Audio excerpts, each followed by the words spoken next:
Saudari-saudaraku yang terkasih, berjumpa kembali bersama saya Inspirasiku di Antara. Renungan harian Senin 14 Juni, Pekan Biasa ke-11. Marilah kita bersama-sama bersyukur atas rahmat anugerah kehidupan yang Tuhan limpahkan bagi kita semua. Kita mengawali permenungan kita ini dengan tanda kemenangan Kristus. Dalam nama Bapa dan Putra dan Roh Kudus. Amin. Allah Bapa yang Maha Baik, kami bersyukur karena Engkau senantiasa mengasihi kami. Semoga kami tekun mengasihi semua orang, termasuk mereka yang berbuat tidak baik kepada kami, sebagaimana diteladankan oleh Tuhan Yesus Kristus Putramu, sebab Dialah Tuhan pengantara kami, yang bersama Dikau dalam persatuan Roh Kudus, hidup dan berkuasa, Allah sepanjang segala masa. Dalam nama Bapa dan Putra dan Roh Kudus. Amin. Marilah kita siapkan inspirasi kita dari Injil Yesus Kristus menurut Matius, bab 5, ayat 38-42. Dalam khotbah di bukit, Yesus berkata, "Kalian mendengar bahwa dahulu disabdakan, mata ganti mata, gigi ganti gigi. Tetapi aku berkata kepadamu, janganlah kalian melawan orang yang berbuat jahat kepadamu. Sebaliknya, bila orang menampar pipi kananmu, berikanlah pipi kirimu. Bila orang hendak mengadukan engkau karena mengingini bajumu, serahkanlah juga jubahmu. Bila engkau dipaksa mengantarkan seseorang berjalan sejauh 1 mil, berjalanlah bersama dia sejauh 2 mil. Berikanlah kepada orang apa yang dimintanya, dan jangan menolak orang yang mau meminjam sesuatu daripadamu." Demikianlah Injil Tuhan. Terpujilah Kristus. Saudari-saudaraku yang terkasih, Shalom. Apa kabar semuanya? Semoga bersama keluarga kita selalu dalam keadaan baik, sehat, dan bersemangat. Sebagai pengikut Kristus, kita tanpa terkecuali diutus untuk mewartakan Injil kepada semua orang. Maka kalau kita selalu ingat, di akhir perayaan Ekaristi mendengar tugas perutusan ini, Imam mengatakan, "Pergilah, kalian diutus." Mungkin kita bertanya-tanya, bagaimana saya melaksanakan tugas perutusan untuk mewartakan Injil Yesus Kristus itu? Apakah saya mesti membawa kitab suci kemana-mana, lalu membacakannya kepada setiap orang yang saya jumpai dalam hidup saya setiap hari?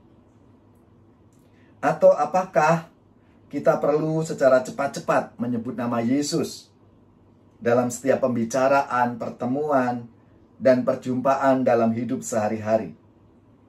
Tentunya tidak demikian yang dimaksudkan mewartakan Injil Tuhan Yesus itu. Hari ini kiranya kita semua diajak seperti yang diteladankan oleh Rasul Paulus. Perbuatan-perbuatan yang menjadi bentuk pewartaan kabar gembira Yesus. Paulus menyebut kesabaran dalam penderitaan, kesesakan, dan kesukaran.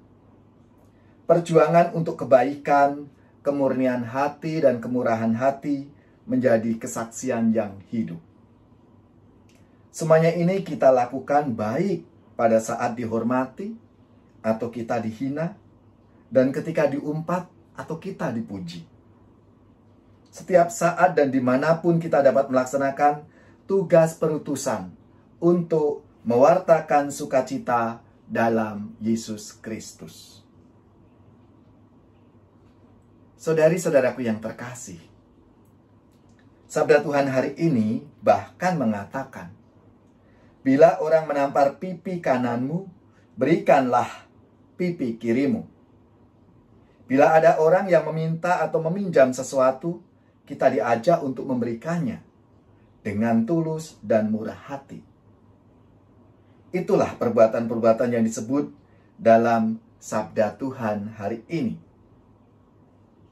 Perkataan dan perbuatan kita adalah Injil yang didengar dan dilihat orang lain dalam hidup kita sehari-hari.